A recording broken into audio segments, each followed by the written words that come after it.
We begin the day's other headlines in Switzerland. Investigators say they believe sparklers started the deadly fire inside a ski resort bar packed with people ringing in the new year. At least 40 people were killed and more than 100 injured when the Constellation bar in Crans-Montana went up in flames. Officials say the handheld sparklers were placed on champagne bottles and raised too close to the ceiling, which was coated with sound-dampening foam. Des bougies d'anniversaire que vous pouvez acheter. These are birthday candles that you can buy in shops, and we all have access to them. As for whether or not they can be used in enclosed or confined spaces, the investigation is ongoing. Authorities are also looking into safety measures on site, like fire extinguishers and proper escape routes. Meanwhile, a memorial has been set up in town to honor those lost, even as the painstaking task of identifying the victims continues. Many were in their teens and 20s. For this mother, wanting to learn the fate of her 16-year-old son, the wait is agonizing. C'est inimaginable de... It's unimaginable to tell ourselves that we'll live without our children, that our child has burned in a fire on New Year's Eve. On ne sait pas comment. We don't know how and when they will be identified. We gave our DNA. Now it's a question of waiting long hours to try to know where our children are. The majority of those who were injured are Swiss nationals. Others are from neighboring France and Italy and elsewhere in Europe. 6 have yet to be identified. In Mexico, a 6.5 magnitude earthquake struck outside the resort city of Acapulco today, leaving at least 2 people dead. Uy, está temblando. A ver, con tranquilidad. ¿Dónde está? The quake struck as President Claudia Sheinbaum was giving her first press briefing of the new year. She called for calm and exited the room with aides and journalists. Elsewhere, footage shows cars shaking as the tremor struck, while eyewitness video caught parts of buildings falling to the ground. In Acapulco itself, tourists and workers evacuated hotels and found themselves on the streets.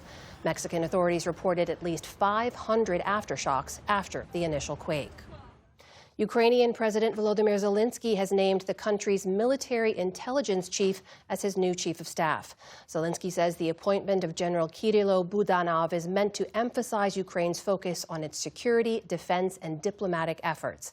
Budanov is one of Ukraine's most recognizable wartime figures and has frequently warned of Russia's long-term intentions towards Ukraine and the region. Also today, 2 Russian missiles struck a multi-story building in Kharkiv in northeastern Ukraine. At least 19 people were injured, including a 6-month-old baby.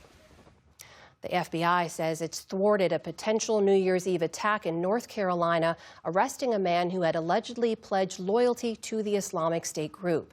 18-year-old Christian Sturtevant has been charged with attempting to provide material support to a foreign terrorist organization. Officials say Sturtevant shared his plans to attack a fast food restaurant and a grocery store with undercover FBI agents. A search of his home uncovered further evidence of his intentions. They found hammers and knives hidden under his bed. They found notes where he planned his attack and detailed his attack. He was preparing for jihad, and innocent people were going to die. And we're very, very fortunate they did not. According to court documents, Sturtevant faces up to 20 years in prison if convicted. We have an update now on a story we reported last month on tariffs. The Trump administration is now backing off plans to impose steep levies on Italian-made pastas. Italy's foreign ministry says the U.S. will now impose tariffs of between 2% and 14% on more than a dozen pasta producers. That is a far cry from the 92% rate that the U.S. had threatened in October, which would have come on top of the existing 15% on most European Union imports. The Commerce Department says that the lower rates come after Italian exporters had addressed concerns about unfair prices. Tesla is no longer the world's best-selling electric vehicle maker as sales declined for the 2nd straight year. The automaker says it delivered 1.64 million vehicles in 2025. That's down 9% from 2024. And that lags behind Chinese rival BYD, which sold more than 2 million vehicles to take the top spot. Analysts say that Tesla suffered from ongoing consumer backlash over CEO Elon Musk's political activity, plus the expiration of a $7,500 EV tax credit. Tesla shares fell around 2.5% following the news. As for the broader markets, stocks on Wall Street posted an uneven start to the new trading year. The Dow Jones Industrial Average added more than 300 points. The Nasdaq ended just a touch lower, slipping about 6 points. The S&P 500 posted a modest gain of around 13 points. Still to come on the News Hour, what's behind a dangerous spike in flu cases this year? Plus, David Brooks and Jonathan Capehart weigh in on the latest news, and they look ahead to the new year. This is the PBS NewsHour from the David M. Rubenstein Studio at WETA in Washington, headquarters of PBS News. Wait just a second, we have one more thing to share. We want to say a heartfelt thank you for watching and supporting PBS News. Without you, we simply wouldn't be able to provide the news and the information that you trust. So thank you from everybody here at PBS News. Support journalism you trust. Support PBS News. Donate now, or even better, start a monthly contribution today.